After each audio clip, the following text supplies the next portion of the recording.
నమస్తే, welcome to political voice. శాసనసభ budget సమావేశాలు ప్రారంభం కాబోతున్నాయి. శాసనసభలో తొలిసారిగా అడుగుపెట్టబోతున్న దుబ్బాక ఎమ్మెల్యే రఘునందన్ రావు గారు మనతో ఉన్నారు. తొలి అనుభవం గురించి, అదేవిధంగా తొలిసారి అడుగుపెట్టబోతున్న విషయంపైన అడుగుతూ శాసనసభలో బీజేపీ ఏం చేయబోతుంది, ఎలా మాట్లాడబోతుంది, వాళ్ళ వ్యూహాలు ఏంటో తెలుసుకునే ప్రయత్నం చేస్తాం. నమస్తే రఘునందన్ రావు గారు, ముందుగా మీకు శుభాకాంక్షలు. ధన్యవాదాలు. తొలిసారిగా అంటే ఒక జీవితకాల కోరిక దుబ్బాక ప్రజలు చాలా ఆలస్యంగా మీకు ఇచ్చినట్టు అనిపిస్తుందా?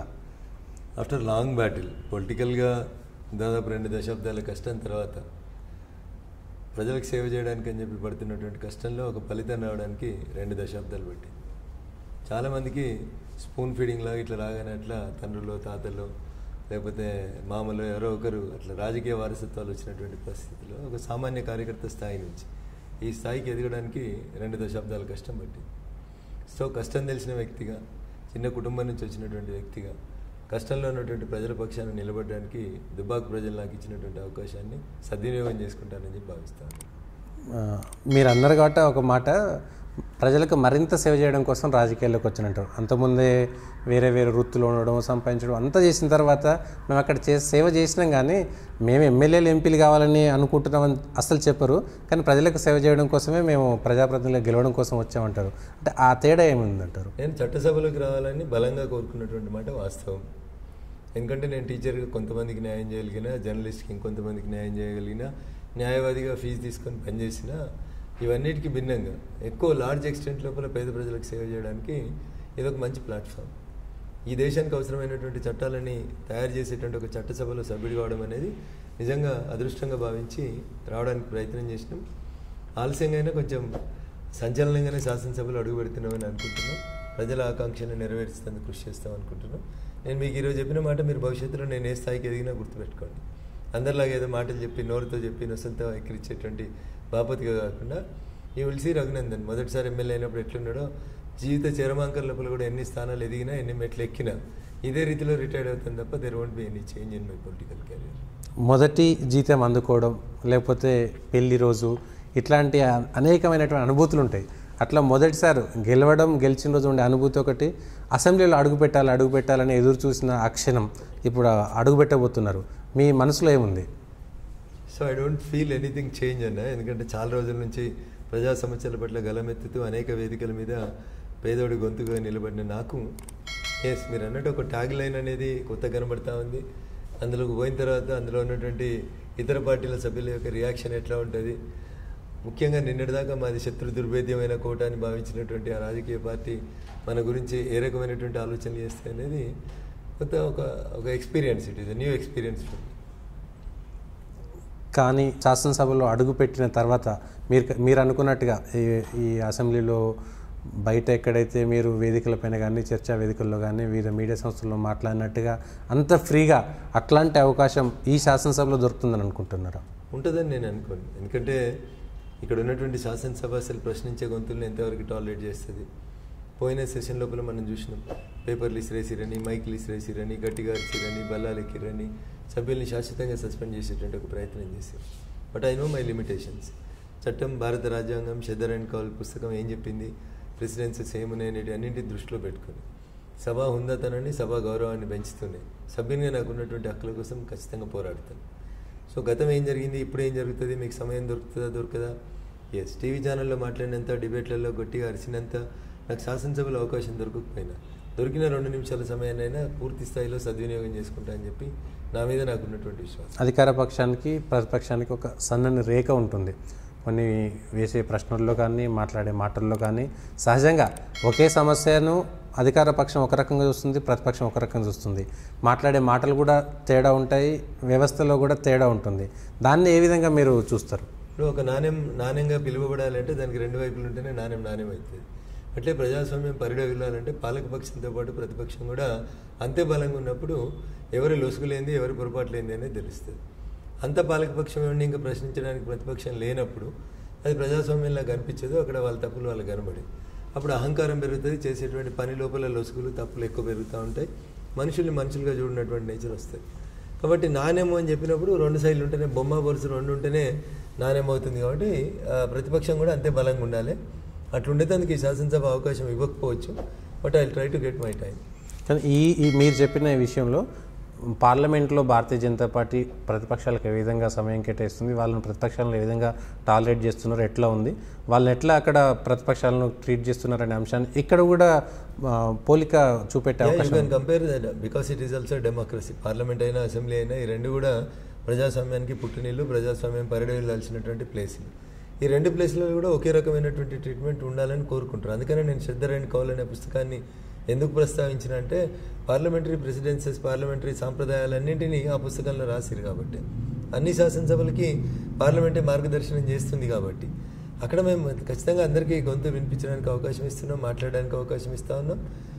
కొన్ని సందర్భాలలో టైం దాటి మాట్లాడలే కానీ టాలరేట్ చేస్తా ఉన్నాం. We are tolerant at parliament.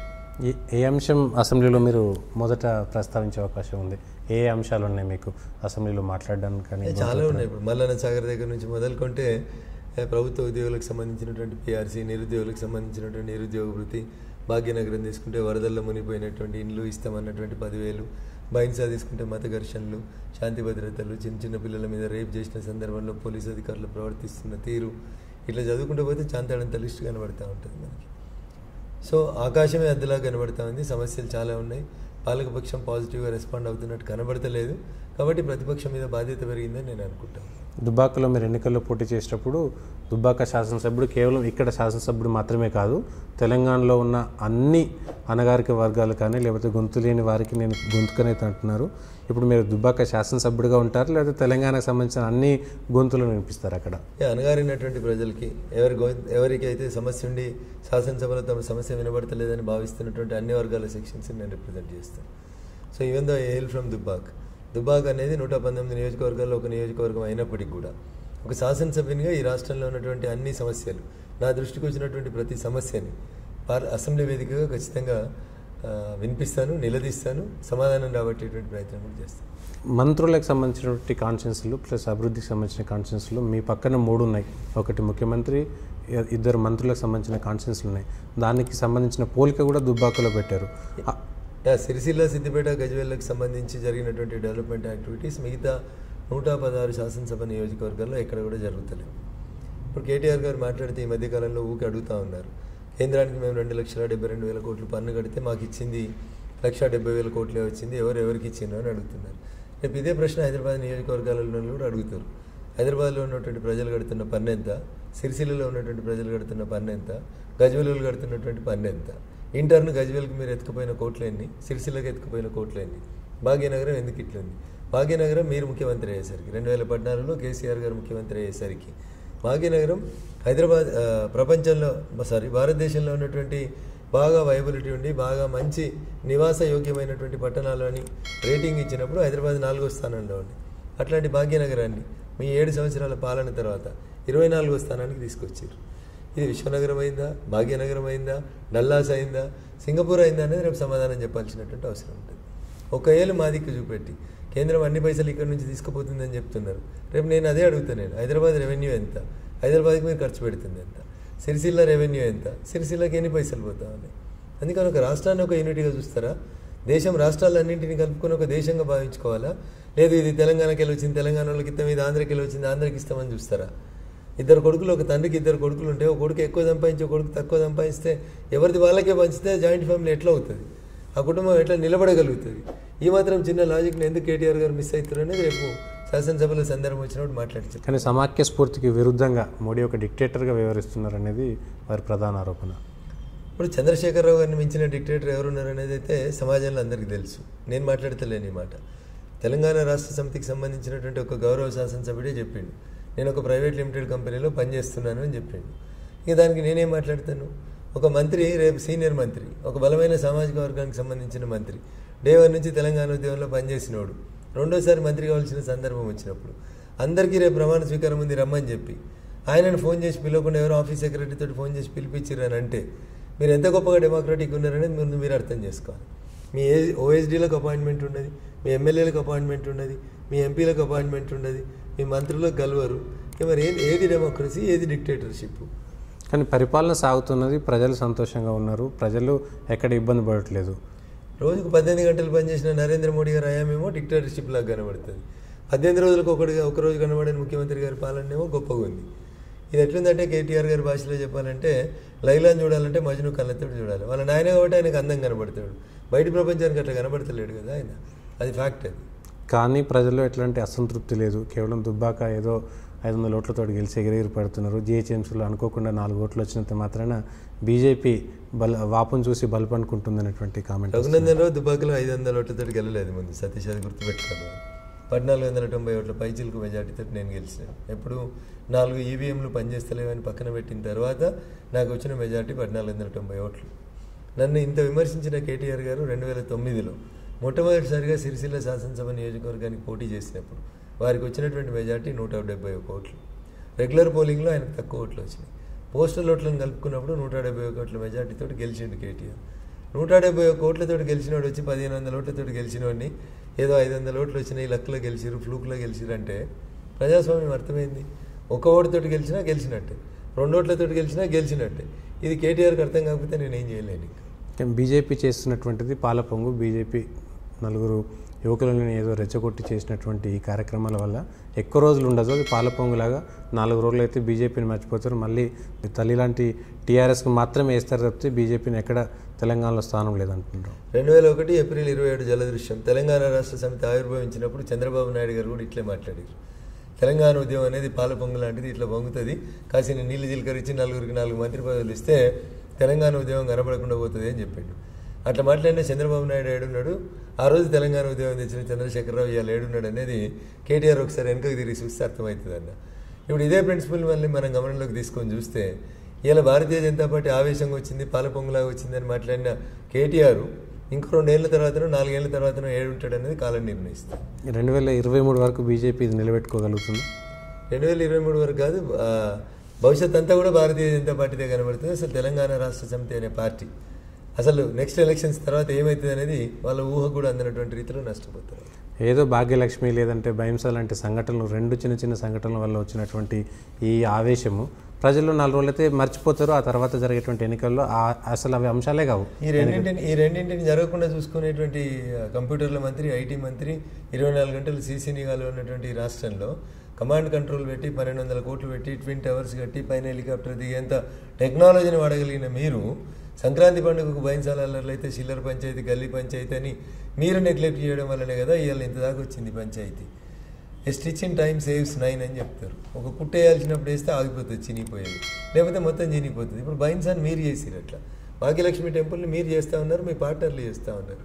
మీరు తప్పు చేసి భారతీయ జనతా పార్టీకి అవకాశం వస్తుందని మాట్లాడితే ఎట్లా? కానీ ఆ సంఘటనల వెనుక బీజేపీ రెచ్చగొట్టే ప్రసంగాలే ముఖ్య కారణం అని చెప్పేసి తప్పు చేసిన వాళ్ళని శిక్షించారు. లా అండ్ ఆర్డర్ పూర్తిగా రాష్ట్ర సబ్జెక్ట్ కదా. నోరు జారిన వాళ్ళని, అదుపు దప్పిన వాళ్ళను, రెచ్చగొట్టే ప్రసంగాలు చేసిన వాళ్ళని కేసులు పెట్టుండ్రి, అరెస్ట్ చేయండి, రిమాండ్ చేయండి. ఎవరొద్దు అంటున్నారు మీకు? What is war for you? నేను ఎవరు ఆపుతున్నారు? నేను వచ్చి ఆపుతున్నానా? మీ భాషలో మీరన్నట్టు వచ్చే ఎన్నికల్లో తెలంగాణలో బీజేపీకి పోటీ ఉండేది టీఆర్ఎస్ తోట, మీరు అన్నట్టుగా తెలంగాణ టీఆర్ఎస్ పార్ట్నర్స్ తోట? నాకు తెలిసి తెలంగాణ పార్ట్నర్స్ పెద్దగా హైదరాబాద్ దాటి పక్కకు విస్తరిస్తారని నేను అనుకోను. వాళ్ళకి అది పెద్ద హైదరాబాద్ దాటితే వాళ్ళంతా నీళ్లు దాటినటువంటి మొసల్లాగానే ఉంటారేమో అని నేను అనుకుంటున్నాను. సో టీఆర్ఎస్ పార్టీ కూడా ఏముంటుంది నాకు తెలిసి, ముఖ్యమంత్రి మార్పు అంటూ జరిగింది అనుకోండి రేపు, టీఆర్ఎస్ పార్టీ కూడా ఉండదు. అది అందులో ఉండే లుకలుకలు లకలకలన్నీ బయటపడిపోతాయి. ఆత్మహత్యలే ఉంటాయని అంటారు. ఆ ఆత్మహత్యలకి వాళ్ళే ప్రేరేపించుకుంటున్నట్టు కనబడుతుంది. కానీ సీఎం మార్పు అంతా ఫిబ్రవరి 17, 18కి ఏదో జరగబోతోంది, ఉల్కాపాతం లాంటి వార్తలు అనుకున్న సందర్భంలో ఒక్కసారిగా నీళ్ళు చల్లేసారు. అక్కడ మీ అంచనానే తప్పన్న. చంద్రశేఖరరావు అనటాన్ని సెంటిమెంట్ని నమ్ముతాడు, పూజల్ని నమ్ముతాడు, పునస్కారాలని నమ్ముతాడు, పంతులని నమ్ముతాడు. అట్లాంటి ఆయన మే 4 వరకు మంచి ముహూర్తాలు లేవని తెలిసి ఫిబ్రవరిలో కాలం మంచిగా లేదు, రోజులు మంచిగా లేదన్నప్పుడు కొడుకును ముఖ్యమంత్రిని చేస్తాడు అన్న. ఆ దోష నివారణ కోసమే కాళేశ్వరం కాడ మొదలు పెడితే కాశీ దాకా పోయారు, పూజలు చేస్తూ ఉన్నారు. దోషం నివారణ అయితే రేపు మంచి రోజులు వస్తే మే 4 తర్వాత ఏ నిమిషం అయినా కేసీఆర్ గారు ఏ నిర్ణయం అయినా తీసుకోవచ్చు. అంటే త్వరలో రెండో ముఖ్యమంత్రిని చూడబోతున్నారు. ఆడువారి మాటలకు అర్థాలు వేరని చూసినాం, కానీ ఇప్పుడు కేసీఆర్ గారి మాటలకు అర్థాలు వేరనే చూడాల్సి వస్తుంది. ఐ హోప్ దట్ నాకున్న అంచనా మేరకు అయితే ఇప్పుడు చేయలేకపోతే ఎప్పుడు భవిష్యత్తులో కేటీఆర్ను ముఖ్యమంత్రి చేయలేడు అనేది కేసీఆర్ గారికి తెలుసు కాబట్టి, ఆయన ఆత్మ అని చెప్పుకుని ఆంధ్రజ్యోతిలో రాయించుకున్నాడు కాబట్టి, ఏమని సోనియా గాంధీ చేసిన తప్పు లేకపోతే ఎన్టీ రామారావు గారు చేసిన తప్పు నేను చెయ్యను, ఆ ఇద్దరిని బాగా దగ్గర నుంచి చూసినా అని చెప్పి ఆ పత్రికలో ఫ్రంట్ పేజీలో వార్తలు రాయించుకున్నాడు కాబట్టి ఆయన ఆత్మను ఆయన ఆవిష్కరించుకున్నాడు కదా. కాబట్టి కొడుకుని కంపల్సరీ మే జూన్లో చేస్తాడనేది నాకున్న అంచనా. కానీ ఎమ్మెల్సీ అయిన తర్వాత ఎమ్మెల్సీ కవిత గారు చేస్తున్నటువంటి కొన్ని ప్రచారాలు కానీ ఆర్భాటాలు కానీ చూస్తున్నారు మీరు, వాళ్ళు చేస్తున్నటువంటి పనితీరు అంటే ఏం జరుగుతుంది అక్కడ? దానికి ఏం సంకేతం అది? వందల కార్లతో ర్యాలీలు తీయడము, ప్రతిరోజు వార్తల్లో ఉండడము. మొదటి నుంచి కూడా కవిత గారికి కొంచెం పబ్లిసిటీ అంటే ఎక్కువ ఇంట్రెస్ట్, వార్తల్లో ఉండాలని కోరుకుంటుంది. సో ఆ పబ్లిసిటీ ఆమెను నిజామాబాద్లో ఏం చేసింది అనేది మనం అందరం చూసినాం. అతి సర్వత్రా వర్జయతే అని దేనికి కానీ లిమిటేషన్స్ ఉంటాయి. ఆ లిమిటేషన్స్ దాటిన వాళ్ళందరూ కూడా దెబ్బలు తాకుతాయి. That is nature's principle. అది పొట్టంతల పొడుగు కొడితే పొడుగంతల పోషమ్మ కొట్టిండని తెలంగాణలో సూక్తుంటుంది. ఇది అట్లే జరుగుతుంది. అట్లా 100 కార్లు వేసుకో, 1000 కార్లు వేసుకో, ముఖ్యమంత్రి బిడ్డ అని ఊరేగు, సొంత నియోజకవర్గాన్ని నిలబెట్టుకోలేని పరిస్థితికి వస్తుంది. మళ్ళీ ఇవాళ కూడా మళ్ళీ అదే పని చేస్తే భవిష్యత్తు ఏముంటుంది అనేది ఆలోచించుకో. అంటే నిజామాబాద్లో మళ్ళీ కవిత గారు గెలవలేరన్నా మీ ఉద్దేశం? పోటీ చేస్తారా అనేది నాకున్న సందేహం. అదేంది? నాకున్న సందేహం అది అంతే. అంటే వాళ్ళకి ఏంటంటే మేము అనేది ఒకటి ఉంటుంది. మమ్మల్ని కూడా ఓడగొడతారా ప్రజలని అనుకుంటారు. ఓడిపోయిన తర్వాత భూమి మీదకి రావాల్సిన అవసరం ఉంటుంది కదా. మళ్ళీ ఆ మొక్క ఏ మొక్క పెట్టుకొని వచ్చి నిజామాబాద్లో నోట్లు అడగాలి, అది వాళ్ళకు ఉన్నటువంటి. కుటుంబంలో ఏం జరుగుతుందనేటువంటి అంశం పైన మీరు కేటీఆర్ ముఖ్యమంత్రి అనేది వార్తలు వచ్చినాయి, ఆగిపోయింది ముహూర్తాలు, కవిత గారు ఈరోజు జరుగుతున్నటువంటి అనేక ఈ ఆర్భాటాలు చూస్తున్నాం. అంటే ఏం జరుగుతుంది ఆ కుటుంబంలో? మీరు గతంలో అటాచ్ అయినటువంటి వ్యక్తిగా ఒక అంచనా కానీ లేకపోతే మీకున్న ఇన్ఫర్మేషన్ కానీ? సో అంతా ఇన్కన్సిస్టెంట్గా ఉన్నారు. ఒకరి మీద ఒకరికి అపనమ్మకం ఉంది. అక్కని చెల్లెని నమ్మతలేడు, చెల్లెని బావ నమ్మతలేడు, బావని బామ్మరిది నమ్మతలేడు అన్నట్టున్నది వాళ్ళ పరిస్థితి. అంతా ఇన్కన్సిస్టెన్సీ ఇన్ ద డిసిషన్స్. పెద్ద ఆయన ఎందుకో మరి సరైనటువంటి టైంలో రియాక్ట్ కాక ఈ మధ్యలో ఇబ్బంది పడుతున్నట్టు కనబడతా ఉంది. నాకు తెలిసి ఇంకా అది ఇంకా ఎంతో కాలం అట్లా కలిసి మనజాలుతుందని నేను అనుకోను. ఎవరి దారి వాళ్ళు చూసుకుంటున్నట్టు కనబడుతున్నారు. అంటే కుటుంబంలో విచ్ఛిన్నం వచ్చేటువంటి అవకాశం ఉంటారు పదవుల కోసం. రాజకీయం అంతే కదన్న. తమిళనాడులో చూసినాం మనం. ఏడీఎంకేలు డిఎంకేలు కుటుంబంలో అన్నదమ్ములు వాళ్ళు వీళ్ళు ఎట్లా అనుకున్నారు, ఆ పార్టీలు ఎట్లా ఇచ్చుకుపోయినాయి, ఏమైంది అన్నీ చూసినాం మనం. కాంగ్రెస్లో కూడా ఏ నుంచి చెడదాకా అన్ని కాంగ్రెస్లు వచ్చినాయి. ఆంటోనీ కాంగ్రెస్, చిదంబరం కాంగ్రెస్, ప్రణబ్ కాంగ్రెస్, రెడ్డి కాంగ్రెస్, ఈ కాంగ్రెస్ అట్లా చెప్తే ఏ నుంచి చెడదాకా ఎన్ని అక్షరాలు ఉంటే అన్ని కాంగ్రెస్లు పెట్టుకున్నారు. సో మళ్ళీ పోయిరు, కొందరు కలిసిరు, కొందరు అలిగిరు, కొందరు దూరం ఉన్నారు, కొందరు ప్రధానమంత్రులు అయ్యారు, కొందరు రాష్ట్రపతులు అయ్యారు, రకరకాలుగా అయ్యారు. కానీ ప్రాంతీయ పార్టీలకు ఉండేటువంటి డిసడ్వాంటేజ్ ఏంటంటే నాయకుడు పోయిన తర్వాత ప్రాంతీయ పార్టీల మనుగడ అనేది ఇబ్బందికరం వస్తుంది. ఎన్టీ రామారావు గారి తర్వాత నుంచి మొదలుకుంటే ఇలా ఏడీఎంకే దాకా ఏడ చూసినా ఒక వ్యక్తి చరిష్మా మీద ఆధారపడినటువంటి పార్టీలు. నెక్స్ట్ జనరేషన్ దాన్ని కంటిన్యూ చేస్తే తన్నుకుంటారా, ఇట్లా అన్న అక్క చెల్లె తమ్ముడు బావ బామ్మర్ది పంచాయతీలు వస్తాయని చూసినప్పుడు చరిత్ర లోపల ఎక్కువ శాతం వన్ మెన్ ఆర్మీగా నడిచిన ఏ పార్టీ కూడా ఆ వన్ మెన్ పోయిన తర్వాత నడిచినట్టు దాఖలాలు చాలా తక్కువ. కానీ ఆ ప్రక్షాళన అంటే ఇప్పుడు సీఎం గారు మేలుకొని ప్రక్షాళన జరుగుతుంది. ముఖ్యమంత్రి కార్యాలయం, సీఎంఓ కానీ ప్రగతి భవన్లో అనేకమైనటువంటి ప్రక్షాళనలు జరుగుతున్నాయి. ఎవరెవరు ఉండి వెన్నుపోటు పొడుస్తున్నారో వాళ్ళందరినీ గుర్తించినట్టుగా కనబడుతుంది కదా. ఎవరో చిన్న ఉద్యోగే 1000 కోట్ల రూపాయలలో అవినీతి చేసింది అనేటువంటి ఆరోపణలు పేపర్లలో వస్తూ ఉంటే ముఖ్యమంత్రి గారి దగ్గర పనిచేసేటువంటి ఒక పిఆర్ఓ స్థాయి అధికారులకే 1000 కోట్ల రూపాయలు సంపాదించుకోవడానికి స్కోప్ ఉంది అంటే ఇంకా ముఖ్యమంత్రి గారు ఏం సంపాదించాలి, వారి కుటుంబ సభ్యులు ఏం సంపాదించాలి, వెనకాల ఫోన్లు పట్టుకున్నట్టు ఏం సంపాదించాలి, రాజ్యసభ సభ్యులు ఏం సంపాదించాలి, చెల్లె ఏం సంపాదించాలి, అక్క ఏం సంపాదించాలి, వీటన్నిటికీ జవాబు చెప్పాలి. అట్లా పిఆర్ఓ అని ఎప్పటికీ మీ వెనకాల టీవీలలో కనబడటానికే 1000 కోట్ల ఆస్తులు వచ్చినాయని మీరే పేపర్లలో వార్తలు రాపిస్తుంటే మరి మీ దగ్గర వచ్చిన ఆస్తులు ఏంటి అనేది రేపు కూడా ప్రశ్న వస్తుంది కదా. బట్ ఇవన్నీ ఆలోచించాల్సినటువంటి. ఇది డైవర్షన్ లాగా అనిపిస్తుందా? అంటే కుటుంబంలో జరిగిన విషయాలు కానీ ముఖ్యమంత్రి రేస్లో ఉన్నారని లేకపోతే ఒకరిద్దరు మంత్రులు ధిక్కార స్వరం వినిపించారు, వాళ్ళు పాత మొదటి నుంచి ఉన్న వాళ్ళు హక్కు మాదే అని ప్రశ్నించిన వాళ్ళ ఆ దృష్టిని మరల్చి ప్రజలను దృష్టి మార్చేటువంటి కార్యక్రమం అనుకుంటాం ఇది. అంటే ఒక గీతని తుడపకుండా నువ్వు చిన్న గీత ఎట్లా చేస్తావని ఒక విద్యార్థిని టీచర్ అడిగినప్పుడు ఆ పక్కన పెద్ద గీత గీసి చూపెట్టినట్టు ఉంది ఇప్పుడు కేసీఆర్ పంచాయతీ. ఒక ఇష్యూని డైవర్ట్ చేయడానికి ఇంకొక ఇష్యూని లేవనెత్తి దాని అటెన్షన్ డైవర్షన్ టాక్టిక్స్ వాడుతున్నారు వారు. ఇప్పుడు కుటుంబంలో జరుగుతున్న కలహాలు కానీ లేదా సీనియర్ మంత్రుల్ని పక్కన పెట్టాలనుకున్నటువంటి అంశాలు కానీ ఒకదాన్ని ఒకటి ఏ రోజుకి ఆ రోజు పక్కన పెట్టేటువంటి కుట్రను అయితే వాళ్ళు చేస్తూ ఉన్నారు. సో ఎంతకాలం వాళ్ళు సక్సీడ్ అవుతారంటే time will decide certain factors. అంటే గతంలో కేసీఆర్ని విభేదించి వెళ్ళిన వాళ్ళు కాంగ్రెస్లో చేరిన వాళ్ళు కావచ్చు, లేకపోతే ఉద్యమ నాయకులుగా ఉన్న అనేక మంది మీలాంటి వాళ్ళు టీఆర్ఎస్ని విభేదించి బయటికి రావడం, అప్పుడు ఆయనకు అధికారం లేదు కాబట్టి ధైర్యం చేశారు కాబట్టి ఇప్పుడు అధికారంలో ఉన్న సందర్భంలో అంత ధైర్యం చేయగలుగుతారా? ఇప్పుడు నేను చాలా కాలం క్రితం ఒక మాట చెప్పిన టీఆర్ఎస్ పార్టీని ఉద్దేశించి చాలా సంవత్సరాల క్రితం, నేటి ఫిరాయింపుదారులే రేపు ఫిరంగులు అవుతారు. నిన్నటిదాకా తెలుగుదేశం పచ్చగా ఉన్నప్పుడు తెలుగుదేశంలో ఉన్నారు. తెలుగుదేశం ఎండిపోతుంది అనుకోగానే ఆ పచ్చ జెండా వదిలేసి వచ్చి గులాబీ జెండాకు వచ్చింది. నిన్నటిదాకా ఎర్ర జెండా మోసిర్రు, ఇలా ఎర్ర జెండా వెలిసిపోయింది అనగానే కాషాయం పట్టుకొని తిరుగుతున్నారు. ఇట్లా అక్కడ మనల్ని 30 ఏళ్ళు మనల్ని కాపాడి పెంచి పోషించి మనకు ఒక గౌరవమైన స్థానాన్ని ఇచ్చినటువంటి పార్టీ కొంచెం బలహీనపడింది అన్న మరుక్షణం టీఆర్ఎస్లో చేరి షెల్టర్ తీసుకుంటున్న వాళ్ళు, రేపు టీఆర్ఎస్ కంటే భారతీయ జనతా పార్టీ బలంగా కనబడింది అన్న మరుక్షణం ఆ ఫిరాయింపుదారులు ఆడెందుకుంటారు? నేను ఆడికెళ్ళి ఇంకొచ్చిన రేపు ఆడికెళ్ళి ఇంకో దగ్గర కూడా పోతాడు కదా. అవకాశవాద రాజకీయమే కదా. నీతో 14 ఏళ్ళు జెండా మోసిన వాళ్ళు నీకు పనికి రాకుండా పోయినరు. నువ్వు అవసరాల కోసం తెచ్చుకున్న వాళ్ళు రేపు నీ అవసరం తీరిపోయిన తర్వాత నీతోటి ఎందుకుంటారు? ఇది ఆయనకు అర్థం కావాల్సినటువంటి అంశం. కొందరు మంత్రులకు మీరు అన్నట్టుగా అపాయింట్మెంట్ ఇవ్వని మంత్రులు నిరాశతో ఉన్నారు. కనీసం కేసీఆర్ మొహం చూసి కూడా కొన్ని నెలలవుతుందనేటువంటి వాళ్ళు ఇంటర్నల్గా చెప్తున్నటువంటి మాట, ఇది ఎక్కడికి దారితీస్తుందంటారు? ఎవరు కప్పిన నిప్పులాగా టీఆర్ఎస్ పార్టీ అయితే కొంత అసంతృప్తి జ్వాలను ఎదుర్కొంటున్నమాట వాస్తవం. ఇల్లు గుడ్డిదైతే ఎల్కేదో చేసిందని తెలంగాణలోకి నానుడి ఉంటుంది. అట్లా ఇప్పుడు కేసీఆర్ గారు బలం కనబడుతుందని చెప్పి ఎవరు మాట్లాడారు. ఒకసారి అది ఒక బలహీనమైనటువంటి ఇదైంది, కూలిపోతుంది అని అర్థమైన మరుక్షణం ఎవరు కూడా అక్కడ ఉండడానికి ఇష్టపడరు. మునిగిపోతుంది అని తెలిసిన తర్వాత ఆ పడవలో ఏ రాజకీయ నాయకుడు కూడా ట్రావెల్ చేయడానికి ఇష్టపడాడు.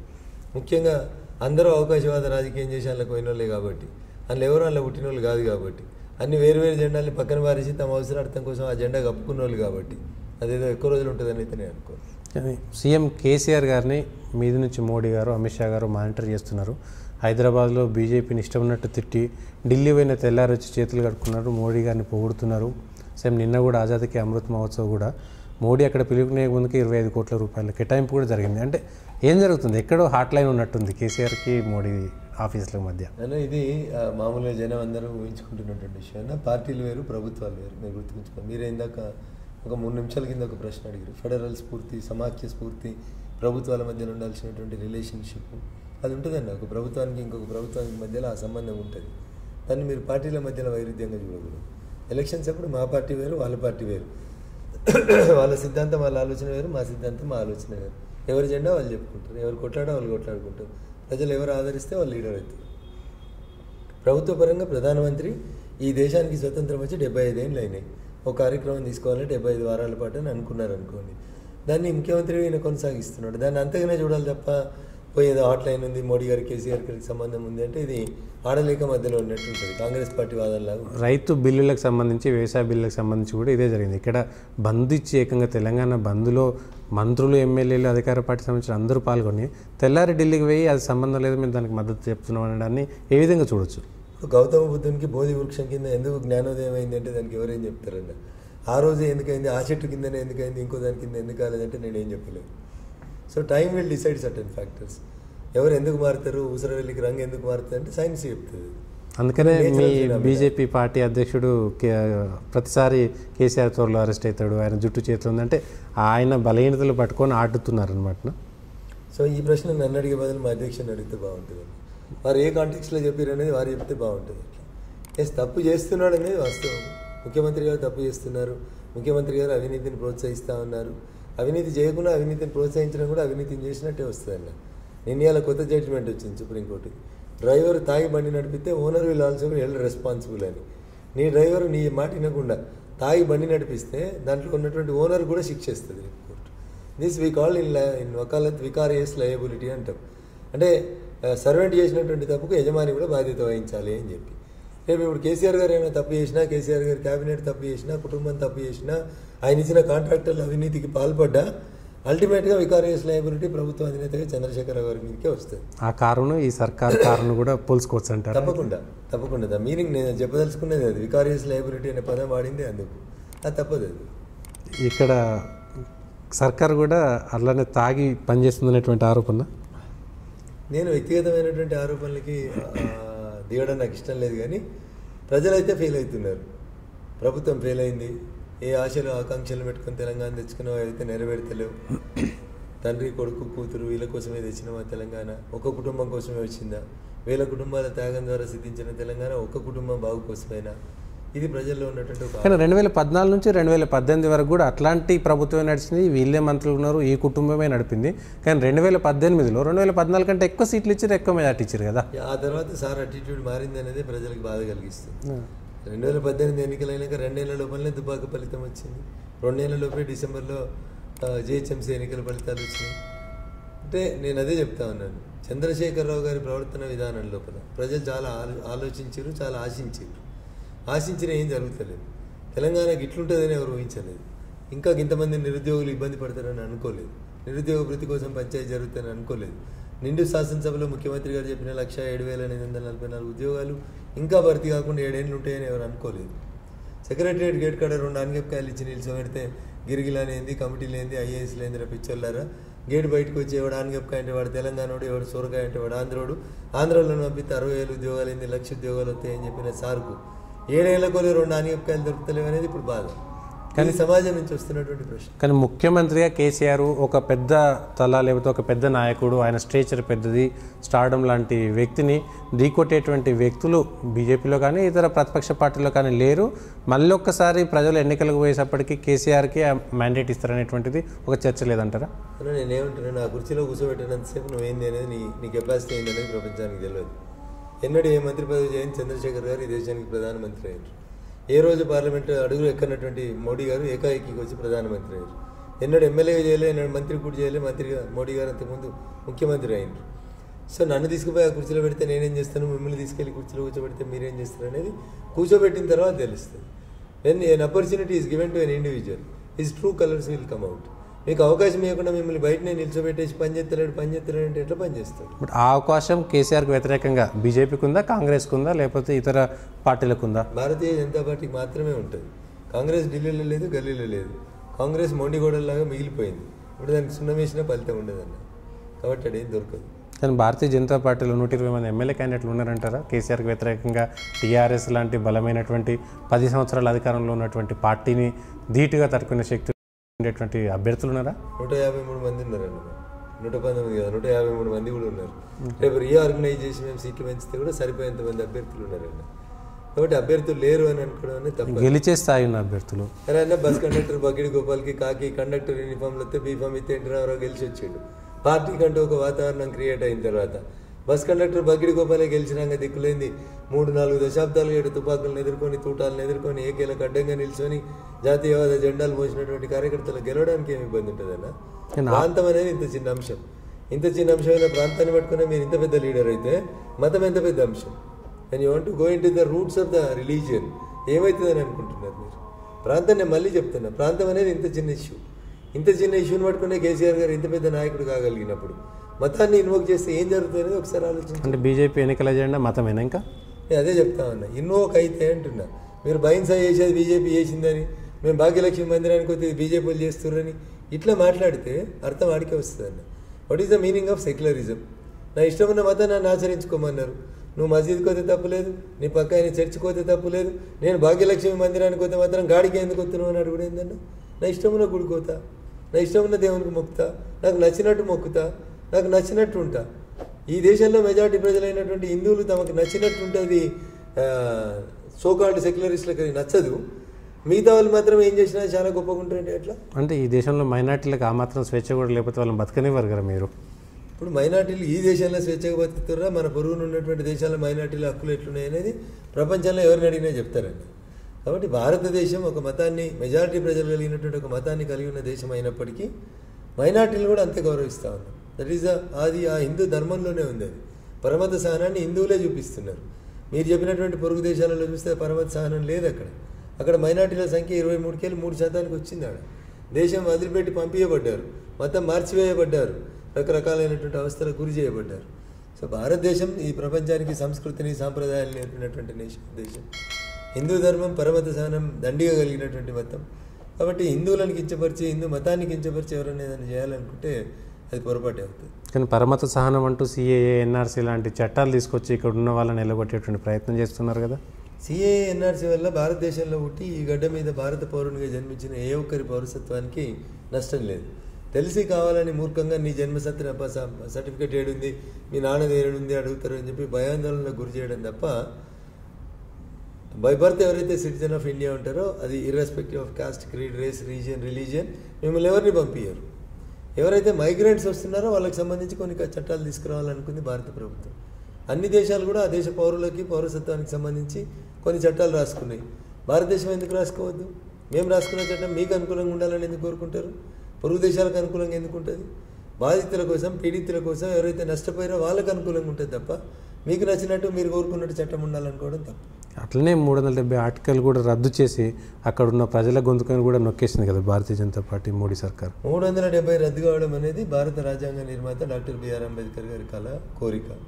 దాన్ని ఇంతకాలం మీరు నెరవేర్చలేదు, మేము నెరవేర్చిన దాని గురించి మీరు అనవసరంగా బాధపడవద్దు. ఏ బిఆర్ అంబేద్కర్ గారి పేరు చెప్తూ పొద్దున్న లేస్తే మీరు మాట్లాడుతున్నారు, ఏ రాజ్యాంగ విలువలు కాపాడమని కోరుకుంటున్నారు, అదే రాజ్యాంగ నిర్మాత బిఆర్ అంబేద్కర్ గారు చెప్పారు. 370 ఆర్టికల్ పెట్టడమే తప్పు, నాకు ఇష్టం లేదని చెప్పి శాసనసభలోంచి ఆ చర్చ జరిగిన రోజు వారు సభలో లేకుండా వెళ్ళిపోయినారు. మరి అట్లాంటప్పుడు రాజ్యాంగం రాసిన పెద్ద ఆయనకి ఇష్టం లేకుండా పెట్టబడిన ఒక ఆర్టికల్ని మేము రద్దు చేస్తే మీరే క్వశ్చన్ చేయడానికి. మీరు ఆ రాజ్యాంగం ప్రకారమే కేంద్ర సర్కారు పనిచేస్తుందని నమ్ముతున్నారా? 100% అల్టిమేట్గా భారత రాజ్యాంగమే ప్రివేల్స్. భారతదేశం ఈ మాత్రం మనుగడ సాగిస్తుందంటే భారత రాజ్యాంగాన్ని గౌరవిస్తేనే కొనసాగుతుంది. కానీ అనేక రాష్ట్రాల్లో, మధ్యప్రదేశ్లో, కర్ణాటకలో ప్రభుత్వాలను కూల్చి, అరుణాచల్ ప్రదేశ్లో వెంటనే వాళ్ళని రిజైన్ చేయించి మళ్ళీ మీరు బెదిరించి వాళ్ళ మీద ఐటీలు, ఈడీలు ఏవేవో దాడులు చేసి వాళ్ళందరినీ తీసుకొచ్చి మళ్ళీ మీ పార్టీలో జరిపించుకుంటారు కదా. ఇప్పుడన్నా ఒక వ్యక్తికి రాజకీయంగా తను ఏ పార్టీలో ఉండాలనేది ఆ వ్యక్తి యొక్క స్వేచ్ఛ. మనిషి తను ఏ బట్టలు వేసుకోవాలి, ఏం తినాలి, ఏ రాజకీయ పార్టీలు ఉండాలనేది వ్యక్తి స్వేచ్ఛ. అది ఇక్కడ భారత రాజ్యాంగాన్ని నిషేధించలేదు. నువ్వు ఒకసారి బీజేపీలో సభ్యత్వం తీసుకున్న వాటి భవిష్యత్తులో కాంగ్రెస్లోకి పోవద్దు, భవిష్యత్తులో టీఆర్ఎస్కి పోవద్దని ఎక్కడ బ్యాన్ లేదు. భారత రాజ్యాంగంలో బ్యాన్ లేనటువంటి అంశం గురించి మీరు మాట్లాడుతున్నారు. ఎన్నికైనటువంటి ప్రజాప్రతినిధులు పార్టీ మారినప్పుడు there are certain rules and guidelines. అంతేగాని ఇప్పుడు సతీష్ గారు ఇండివిజువల్గా నా ఇష్టం ఉన్న పార్టీకి పోయేటువంటి హక్కు సతీష్ గారికి ఉంటుంది కదా, దాన్ని ఎవరు ఆపగలుగుతారు? నీ పార్టీ మీద గెలిచిన ఎమ్మెల్యే మీ మీద నాయకత్వం మీద విశ్వాసం లేక నీ పార్టీకి రిజైన్ చేసి పక్క పార్టీలకు వస్తుంటే దాన్ని ఎవరు కాపాడుకోవాలి? కానీ బెదిరించారు మీరు, అనేక సంస్థలను పెట్టి బెదిరియడం వల్లనే వాళ్ళు బయటకు వచ్చి, లేకపోతే వాళ్ళు ఇష్టపూర్వకంగా వచ్చింది కాదనేది ఆరోపణ కదా. ఇప్పుడు కర్ణాటకలో మీ భాగస్వామి ముఖ్యమంత్రిగా ఉన్నాడు, మీరు మంత్రులు ఉన్నారు, ఎమ్మెల్యేలు బయటకు వచ్చి రాజీనామా చేసారు. Law and order state subject. ఒకవేళ మేము భయపట్టించి ఉంటే ఎమ్మెల్యేలు కంప్లైంట్ ఇద్దరు, ముఖ్యమంత్రి మా మీద కేసులు రిజిస్టర్ చేస్తున్నాయి కదా. ఆడలేక మధ్యలో ఉండిందని నీ పార్టీ గుర్తు మీద గెలిచిన వాళ్ళని నువ్వు కాపాడుకోలేక నువ్వు పక్కన ఉన్న మీద ఏడిస్తే ఏమొస్తుంది? ఒక ఏజెన్సీ చెప్పింది మొన్న 2014 నుంచి 2020 మధ్యలో కాంగ్రెస్ పార్టీకి సంబంధించినటువంటి 182 మంది ఎమ్మెల్యేలు పార్టీ మారినని లెక్కించింది. ఎందుకు మారిరన్నా? అన్ని రాష్ట్రాల్లో భయపడి మేమెవరిని భయపెట్టాల్సిన అవసరం లేదు. ఇప్పుడు మధ్యప్రదేశ్లో కొత్త చట్టం తెచ్చి ఏకంగా మత కన్వర్షన్స్ ఏవైతే ఉన్నాయో, మత మార్పిడి నిరోధక చట్టం తీసుకొచ్చి ఇప్పుడు ఏకంగా స్వేచ్ఛగా వాళ్ళ మతాన్ని పాటించే హక్కును కూడా హరిస్తున్నది కదా బీజేపీ. ఇప్పుడు మతం ఆచరించడం, మతం పాటించడం వేరు, ఒక మతం నుంచి ఇంకొక మతంలోకి తాయిలాలు ఇస్తామని చెప్పి తీసుకుపోవడం వేరు. ఇక్కడ జరుగుతుంది అది రెండో ప్రక్రియ జరుగుతుంది. ఏదో ఆశ పెట్టి ఏదో చేస్తామని చెప్పి ఒక మతం నుంచి ఇంకొక మతంలోకి తీసుకుపోతా ఉన్నా. ఇట్ ఈస్ వెరీ అన్ఫార్చునేట్ అని చెప్తా ఉన్నాను. రియలైజ్ అయిన తర్వాత వాళ్ళు మళ్ళీ ఒరిజినల్ మతంలోకి, పేరెంటల్ మతంలోకి వస్తూ ఉన్నారు. ఆ టెంపరీలో ఉన్నటువంటి గ్యాప్లో వారికి ఉన్నటువంటి వ్యక్తిగత బలహీనతల్ని ఆసరా చేసుకుని మతం మార్పిస్తూ ఉన్నారు. ఇది అన్యాయం అని చెప్తా ఉన్నారు. అంటే ఇది యూనివర్సల్ సివిల్ కోడ్ అనేటువంటి ఒక చట్టం తీసుకురావడానికి ఇవన్నీ మూలాలు అనుకోవచ్చు, ఇవన్నీ బేస్మెంట్సా? మీరు ఎట్లా ఆలోచించినా యూనిఫామ్ సివిల్ కోడ్ ఈ దేశానికి అవసరం. ఎందుకంటే క్రిస్టియన్ సోదరుడు పెళ్లి చేసుకొని విడాకులు ఇవ్వాలనుకుంటే 2 సంవత్సరాలు ఆగాలి, హిందూ పెళ్లి చేసుకొని విడాకులు ఇవ్వాలనుకుంటే సంవత్సరం ఆగాలి. అదే ముస్లింకి నచ్చకపోతే సెల్ ఫోన్లో తలాక్ అని పంపించేస్తే విడాకులు వస్తాయి. ఇది ఎట్లా న్యాయం అవుతుంది? ఒకటే దేశం, ఒకటే ప్రజ, ఒకటే చట్టం ఉండాలనేది భారత రాజ్యాంగం చెప్పింది, అట్లే తీసుకొస్తాను. అదే ట్రిపుల్ తలాక్ వ్యతిరేకంగా కూడా దేశవ్యాప్తంగా అనేక నిరసనలు వ్యక్తమైంది. అంటే ఏకంగా మతంలో ఉన్నటువంటి వాళ్ళ వ్యక్తిగత స్వేచ్ఛను కూడా రద్దు చేసేంత లోపలికి వెళ్ళిపోయింది మోదీ సర్కారు. ఇది తప్పనా? ఇప్పుడు వాళ్ళకు ఉన్నటువంటి వ్యక్తిగత స్వేచ్ఛను ఎక్కడ కూడా ఎవరు హరించట్లేదు. నేను మళ్ళీ చెప్తా ఉన్నాను, ట్రిపుల్ తలాక్ అనేది అనేక ఇస్లామిక్ దేశాలలో బ్యాన్ అయినటువంటి అంశం. ఆఖరికి పాకిస్తాన్ లాంటి ఇస్లామిక్ ఛాందస దేశంలోనే 1957లోనే ట్రిపుల్ తలాక్ రద్దు అయింది. ఇంత అభివృద్ధి చెందిన దేశం అని చెప్పిన మనం 2020లో రద్దు చేసుకుంటుంటే ఇదేదో మత ఛాందసం, మోడీ గారు వాళ్ళ ఇంట్లోకి పోయిన వాళ్ళ హక్కులను లాక్కుంటున్నారు. ఇది అన్యాయం అన్న. ఇప్పుడు ఇరాన్ కంటే, ఇరాక్ కంటే, పాకిస్తాన్ కంటే గొప్ప ఇస్లామిక్ ఛాందసవాదులు కాదు కదా మీరు. అక్కడనే మీకు ట్రిపుల్ తలాక్ రద్దు అయినప్పుడు ఇక్కడ ఎందుకు ఉండాలి ట్రిపుల్ తలాక్? సర్వే ఏమైనా చేసారంటే ట్రిపుల్ తలాక్ రద్దు వల్ల ముస్లిం మహిళలు ఇట్లాంటి ఇబ్బందుల నుంచి తగ్గిపోయినాయి అనేటువంటిది ఏమైనా మీకు రిపోర్ట్ ఉందా? అది శాస్త్రీయమైనటువంటి ఒక సర్వే నివేదికను బయట పెట్టడానికి కేంద్ర ప్రభుత్వం ఎవ్రీ ఇయర్ మనం తీసుకొచ్చినటువంటి ప్రతి కొత్త చట్టాల మీద ఒక అంచనా, ఒక అవగాహన రిపోర్ట్ని ఖచ్చితంగా కలిగి ఉంటుంది. ఎప్పుడు అప్రోప్రియేట్ అనుకుంటే అప్పుడు బయట పెడతారు తప్ప దానికి అవసరం లేకుండా నివేదికలని బయట పెట్టాల్సినటువంటి ఇదైతే లేదు కదా సతీష్ గారు. 5 రాష్ట్రాల అసెంబ్లీ ఎన్నికలు ఉన్నాయి, దానిపైన మీ అంచనా ఏంటి? 5లో ఒక 2 అయితే గెలుస్తామని నేను అనుకుంటాను. ఓకే, అంటే 2 గెలుస్తాం, మ్యాక్సిమం 3 గెలుస్తాం. సో దక్షిణాదిలో బీజేపీకి స్థానం లేదని మీరు ఒప్పుకుంటున్నారు? నేను దక్షిణాదిలో గెలవం ఉత్తరాదిలో గెలుస్తామని చెప్పలే. నేను 5 2 లేదా 3 గెలుస్తున్నామని చెప్పినాను. దాని అర్థం అది దక్షిణాది ఉత్తరాది అని కాదు. అట్లే అందరు చాలా మంది మాట్లాడుకుంటారు సతీష్ గారు. బీజేపీ అంటే అర్బన్ పార్టీ అని, బీజేపీ అంటే చదువుకున్న వాళ్ళ పార్టీ అని, బీజేపీ అంటే పట్టణాలనే ఉంటుందని చాలా మంది చాలా మాట్లాడుతారు. మరి మా దుబ్బాక లేని పట్టణం కూడా లేదు, పట్టణ ఓటర్లే లేరు. 100% గ్రామీణ భారతానికి అసలు సిసలు ప్రతిబింబమైన దుబ్బాకలో బీజేపీ గెలవలేదా? పువ్వు గుర్తుకు జనాలు ఓటే లేదా? కాబట్టి దీన్ని అక్కడంటే కేవలం రఘునందన్ రావు మీద సానుభూతి ఏదో పాపం అని చెప్పి ఓట్లేసి చెప్తే బీజేపీ ఎక్కడెక్కడుంది? నేను అదే చెప్తా ఉన్నాను. మోకాలకి అరగొండుకు లింక్ పెట్టి మాట్లాడుతున్నట్టు ఉంటుంది. రఘునందన్ రావుని బీజేపీని రెండింటిని సెపరేట్ చేసి చూడలేరు. రఘునందన్ రావుకి భారతీయ జనతా పార్టీ గుర్తించింది, గౌరవించింది, స్పోక్స్ పర్సన్ ఇచ్చింది, ఎదిగేందుకు అవకాశం ఇచ్చింది. నా ఎదుగుదల పార్టీకి ఉపయోగపడింది, పార్టీ కార్యకర్తలు కూడా ఎదిగేందుకు నేను ఉపయోగపడ్డాను. అంతేగాని రఘునందన్ రావు గెలుపుగా దాన్ని చూడొద్దు అనేది మాత్రమే నా విజ్ఞప్తి. బెంగాల్లో గెలవడం కోసం మమతా బెనర్జీ మీద ఏకంగా దాడి చేస్తుందిగా బీజేపీ. అది కొంతమంది పైసలు తీసుకొని చేసిన స్ట్రాటజిస్టులు తప్పు స్ట్రాటజీ తప్ప ఇంకొకటి అని నేను అనుకోవట్లేదు. అట్లాంటి ఒక స్ట్రాటజీని ఆంధ్రప్రదేశ్లో చేసి సక్సెస్ఫుల్గా గెలిచామని అనుకొని సేమ్ ఫార్ములాని తీసుకుపోయి తమిళనాడులో పెడుతున్నట్టు. అంటే ఆంధ్రప్రదేశ్లో జరిగింది కూడా స్ట్రాటజీలో భాగం అంటారా? నకలు మారినకి వెళ్ళి అక్కలు రాయనా అని చెప్తారు పెద్ద మనుషులు. వీడు నకలు కొట్టింది కూడా అక్కలు లేకుండా చేస్తున్నారేమో అనేది నా బాధ. ఆంధ్రప్రదేశ్లో జరిగింది కూడా అట్లాంటిది అంటారా మీరైతే? అంటే ఆ స్ట్రాటజీలో ఒక భాగమేమో అని అనిపిస్తుంది. ఇప్పుడు సేమ్ కలర్ గుడ్డ, సేమ్ కలర్ అది, సేమ్ కలర్ దవాఖానా పరిస్థితులు కనబడుతుంటే ఇదంతా ఒక ముందస్తు ఆలోచనతో చేసినటువంటి ఒక అంశమేమో అనేది ఒకటి అనిపిస్తూ ఉంటుంది. ఓకే. తెలంగాణలో మరో కొత్త పార్టీ వైఎస్ షర్మిల గారు రాజన్న రాజ్యం తీసుకొస్తూ అంటున్నారు, దానిపైన మీ కామెంట్? ఇప్పుడు రాజన్నలు చంద్రన్నలు వద్దు, రామరాజ్యం కావాలనేది ప్రజలు కోరుకుంటున్నారు. ప్రజలు ఆదరిస్తారు. రామరాజ్యం కోసం మాకే ఓటేస్తారు అనేది మాకున్నటువంటి ఆలోచన, అంచనా. రామరాజ్యమా అది ఇంకొకటి అనేది కాలం నిర్ణయిస్తుంది. ఈ చంద్రన్న రాజ్యాలు, ఆ రాజన్న రాజ్యాలు అయితే వద్దనేది ఒక అభిప్రాయానికి ప్రజలు వచ్చారు అనేది నా అంచనా. అంటే ఆ పార్టీ వల్ల కాంగ్రెస్కి నష్టమా, బీజేపీకి నష్టమా, టీఆర్ఎస్ వ్యతిరేకంగా? నేను అట్లా చెప్పడానికి నేను ఇష్టపడట్లేదు, కానీ అది అధికార పార్టీ ఫ్లోట్ చేసినటువంటి ఒక పార్టీ ఏమో నేను అనుకుంటా ఉన్నాను. నిజంగా అంచనా ఉందా? అంటే వెనకాల టీఆర్ఎస్ పార్టీ హస్తం ఉంది అనేటువంటిది? టీఆర్ఎస్ పార్టీ హస్తం ఉందా, కేవీపీ గారు హస్తం ఉందా? ఎందుకంటే కేవీపీ గారు 2009లో కూడా పీఆర్పీని పెట్టించినప్పుడు ఇట్లా ఏదో ఒక ప్రయోగం చేసిండు.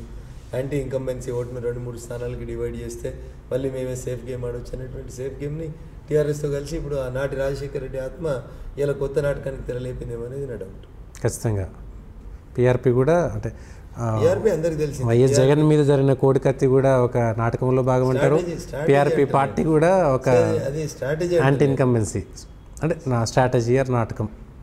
పీఆర్పీ కూడా ఒక యాంటీ ఇన్కంబెన్సీ ఓటు చీల్చేటువంటి స్ట్రాటజీలో భాగం ఒక కుట్రలో భాగంగా రాజకీయ పార్టీని ఫ్లోట్ చేశారు. దాని వల్ల వచ్చిన లాభం ఏముంటుంది? ఇప్పుడు యాంటీ ఇన్కంబెన్సీ ప్రభుత్వ వ్యతిరేక ఓట్లు చీలిపోవడం వల్ల, 2-3కి ఆ ఓట్లు పంచుకోవడం వల్ల క్వైట్ న్యాచురల్గా అధికార పార్టీ బయటపడుతుంది. సో 2023లో కూడా ఈ ప్రయోగం ఫలిస్తే చేస్తారు. ప్రయోగం ఫలిస్తుందని నేను అనుకోను. ఎందుకంటే ఆంధ్ర ప్రాంత నాయకుల నాయకత్వంలో పనిచేయడానికి తెలంగాణ ప్రజలు ఒప్పుకుంటారని నేను అనుకోను. పోయినసారి కాంగ్రెస్ తెలుగుదేశం పార్టీతో పొత్తు పెట్టుకోకపోయింటే నా అంచనా ప్రకారం కాంగ్రెస్కి ఉన్న సీట్ల కంటే ఎక్కువ సీట్లు వస్తుంది. ఎప్పుడైతే ఆంధ్ర ప్రాంత పాలకుల దగ్గర మన పాలనని కుదబెట్టబోతా ఉన్నాం అనేటువంటి మెసేజ్ని తీసుకోవడంలో కేసీఆర్ గారు సక్సెస్ అయినరు, then everybody loss the battle. So 2018 కూడా సెంటిమెంట్ వల్లనే గెలిచారంటారు. చంద్రబాబు అనేటువంటి భూతాన్ని చూపెట్టి గెలిచిండు కేసీఆర్, అంతకుమించి. మీరు పైసలు తీసుకొని చేసినటువంటి నాటకాలు లేకపోతే స్ట్రాటజీలు అనుకున్న వాళ్ళు నెక్స్ట్ తెలంగాణలో కూడా తెలంగాణ సర్కార్ కూడా చేయబోతున్నట్టు వార్తలు ఉన్నాయి. వెస్ట్ బెంగాల్ ఎన్నికల తర్వాత ఆ స్ట్రాటజిస్ట్కి బహుశా రాజకీయ సన్యాసం తప్పదని నేను అనుకుంటాను.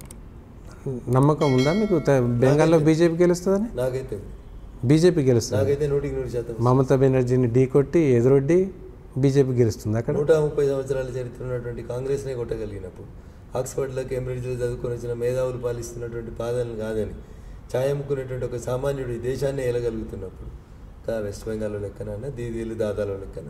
కానీ ఇప్పుడంతా ఎక్స్పోజ్ అయిపోయారు కదా, అంబానీ కోసం అదాని కోసం ఆ ఏకంగా ప్రభుత్వ రంగ సంస్థలన్నీ తాకట్టు పెట్టి అమ్మేసుకుంటున్నారు మోదీ అనేటువంటిది ఆరోపణ చేస్తున్నారు కదా. Policies will be different from time to time అని. 1950లో ఈ దేశానికి స్వతంత్రం వచ్చిన కొత్తలు ప్రభుత్వ రంగ సంస్థలు పెట్టడం అనేది అవసరం, దానికి అనుకూలంగా పెట్టారు. 1950 నుంచి 2020కి వచ్చిన తర్వాత ప్రభుత్వ రంగ సంస్థలకి పోటీగా ప్రైవేట్ ఉత్పత్తుల్ని, ప్రైవేట్ రంగాన్ని తెస్తేనే ప్రభుత్వ రంగం మనగలుగుతుంది, కాంపిటేటివ్ స్పీడ్లో నిలబడుతుంది అని అనుకున్నారు. కాబట్టి ఈ రకంగా జరుగుతుంది. 2+2 ఎప్పటికీ 4 కాదు, 2x2 ఎప్పటికీ 5 కాదు, 4 అవుతుంది. సో అట్లా there are certain multiple equations ఉంటాయి దాంట్లో. అంబానీ అదానీ మోదీని నడిపిస్తున్నారు, వాళ్ళ కోసమే మోదీ పనిచేస్తున్నారు. మోదీ గారు ఢిల్లీకి వచ్చే కంటే ముందే అంబానీ ఢిల్లీలో ఉన్నాడు, అదానీ ఢిల్లీలో ఉన్నాడు. ద సోకాల్ రిలయన్స్ గురించి రాజశేఖర రెడ్డి గారు బతుకున్నప్పుడు మాట్లాడారు, ఆంధ్రప్రదేశ్లో ఏం జరుగుతుంది, వైజాగ్ ఓడరేవు ప్రాంతంలో ఏం జరుగుతుంది అనేది మాట్లాడారు. కాబట్టి మాట్లాడడానికి విమర్శించడానికి అది బాగుంటుంది, కానీ ground reality is something different. Okay, thank you Raghunandan Rao గారు, చాలా విషయాలు చెప్పారు, మాతో విలువైన సమయం ఇచ్చినందుకు. ఇది రఘునందన్ రావు గారితో political voice special interview. Stay tune to political voice.